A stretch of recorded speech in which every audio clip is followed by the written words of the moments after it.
Hey everybody, Marty Missouri, good morning. It's the 24th of April, 2019. Thought I'd spend just a brief few minutes with you this morning on the chart that we've been tracking now since roughly the beginning of the year. As of yesterday, the S&P 500 closed at a new all-time high. Haven't quite reached the intraday high that it reached up here during the September peak. But again, on a closing high basis, the bull market has officially resumed. Question, of course, being, are we going to sustainably move further into new all-time high territory? So let's just look at some of these technical factors or indicators that I've been sharing with you since all the way back in here. Remember, we started this look at this chart. It's the S&P 500 daily one-year chart. Back here in early January, as we were bouncing off of the December 24th low after a 19.8 roughly percent decline on a closing basis.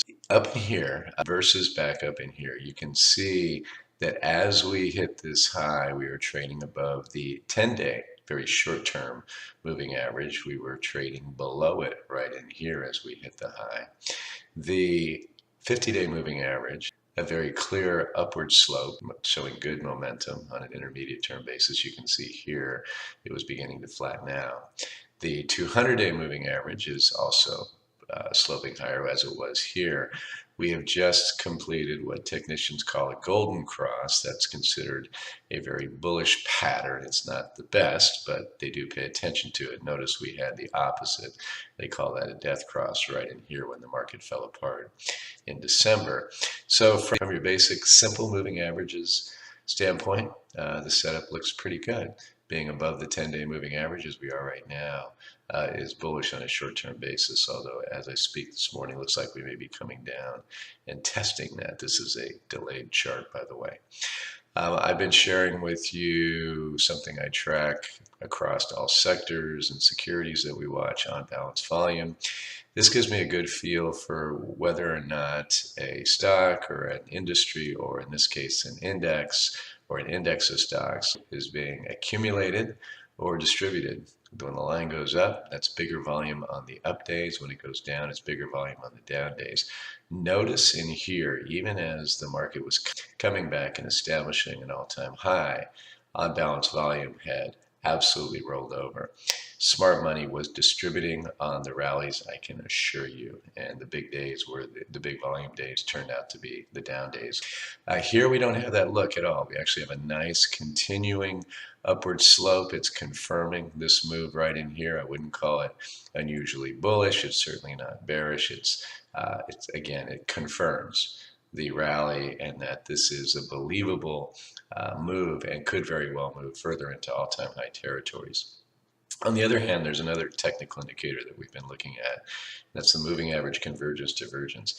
It doesn't look as supporting of this move as it did all the way up until we began to flatten out in here. Notice this. This looks much more like it did back in here when the market rolled over. So this is combining actually what turns out to be three different moving averages to give you a feel for momentum. It's flirting with this short-term sell signal up in here. I really use it more for these divergences. So this gives you somewhat of a bearish picture. That's a bearish divergence in terms of this momentum breaking down. If it were coupled with a look from a volume character perspective like this, I would give you a very bearish near-term perspective on the market. Right now, at best, we just have to call it ambiguous. In terms of, let's call it the fundamental reality, back up in here, we had a lot of negative rhetoric toward China and trade, which that, along with some of the internals, were inspiring me to write a couple of articles where I put "expect a rough patch" in the title. Down in here, suddenly the rhetoric, particularly from the US, got very conciliatory, and that certainly helped bring money back into the market. Up in here, it's getting kind of negative again. Sounds pretty good on the surface around China, but the reports I keep getting are that the US is not in the mood to reduce the tariffs.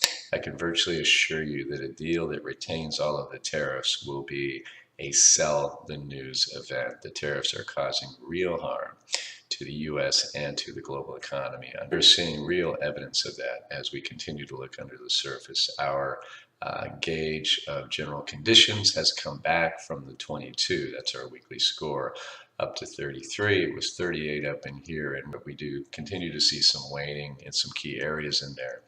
Nothing recessionary, nothing that has me thinking we should get defensive in portfolios, but has me legitimately concerned about the prospects for this going sustainably further for an extended period of time into all-time high territories. I do think that a deal that eliminates most, ideally all of the Chinese tariffs would see money screaming back into this market. And we would be amazed at how well and how strong this market rallies from here. If they did a deal, even a deal with no tariffs, but then as the administration is threatening, slapped, for example, 25% tariffs on European automobiles, that would completely reverse any good things that are happening here. Remember, China is a big deal, but the European Union is the largest trading bloc on the planet, and rhetoric even this week hasn't been really supportive of good talks to come in Europe. Clearly, this is based on really good earnings coming in this morning.